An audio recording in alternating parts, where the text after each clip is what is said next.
Europe, other different things too, because we're getting ready to build a School of International Studies. The U.S. Embassy is working with us on actually having a site there as well, and in that International Center will be better services for our international students too, because we used to have quite a few and then COVID happened. So international students, it's so neat to have students from all around the world in your classroom, because that's what the real world's like, a global environment. So we would love to have you at our institution, so thank you.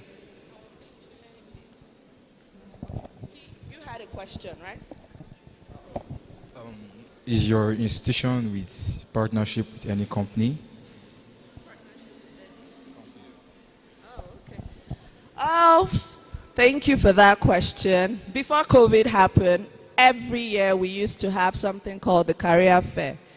And that is why we have a department also called Career Advising. So we liaise with companies. So currently we have some of our students doing their internship, having a full-time job at KPMG, Shell, NNPC. So they seek us. We don't look for them. They look for us to make sure that we look.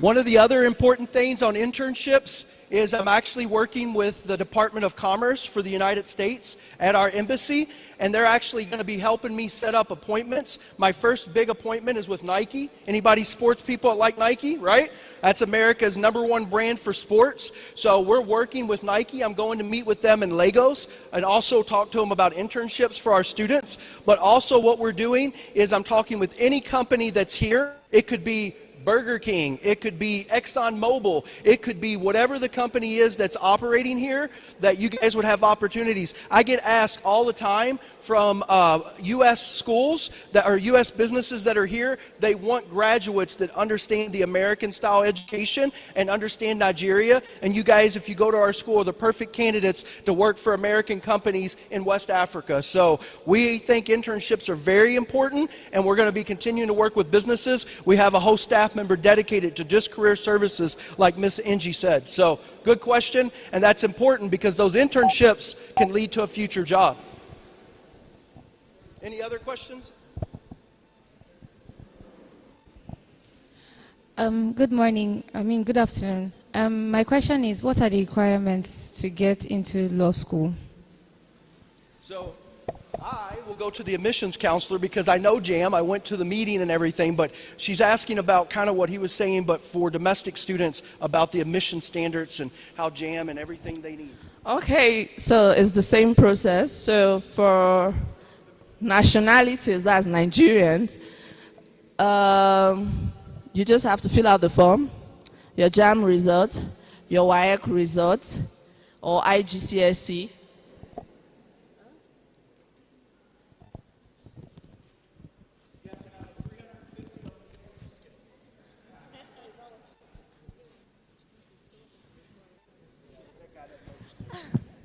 Okay, so she's asking of the cutoff mark. Okay, so basically the cutoff mark for AUN is 140 to get in. Is it low? Now let me tell you, at AUN, that's not our mode of determining whether you are a brilliant student or you are a dull student. Basically at AUN, the most efficient way of recruiting our students is the high school transcript. So that's why we request for your SS1 transcript, SS2 transcript, and SS3 transcript. A comparative of these three gives us an average of what to expect of our student. So the JAM, it's not even JAM is arguing with JAM that they did not give a grade 396.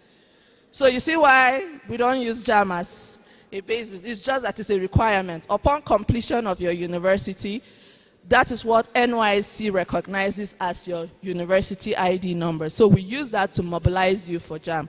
So basically, our recruitment process is JAM, WAEC, IGCSE, AC about yourself, recommendation letter, and then ID card. That's all. Let me tell her one other thing.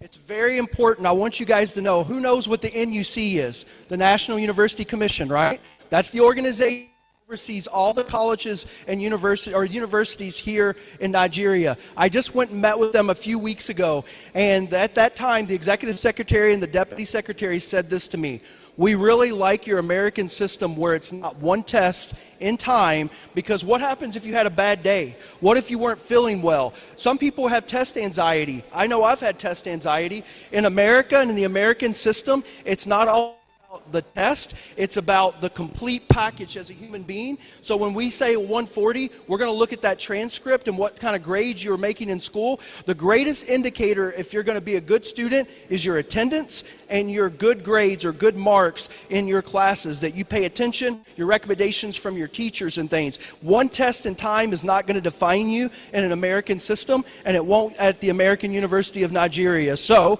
we would love to have people, we do have people with well over 200 scores in JAM. There are many students that do that, but at the same time, I'm not telling you have to just have that one test, and that one test is going to define you for the rest of your life.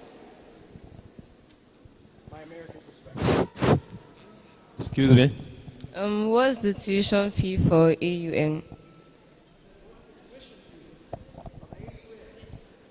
I don't know anything in NARA very well yet, so here we go. Okay, so our tuition is 1 million. Do you pay? Do you have money? Answering that question, I'll talk to your parents about that. Do your work, read your book. I'm not answering that. Yeah, good afternoon. So I'm not a student. I am a parent, but I'm here just to commend you, because Mustafa Mohammed Detti, he was in the class of, I think, 2020 or 2021. I think he finished, he read accounting. From there, he gained admission to read Global MBA at the Manford University, Leicester. And his training at AUN really prepared him for the one-year rigorous training program. And because I have enjoyed what you gave me, I think the only problem I have is while my son was there, the school fees, I was paying an average of 3 million. I see it has gone to almost around 4 million. So I'm bringing another of my sons to you who is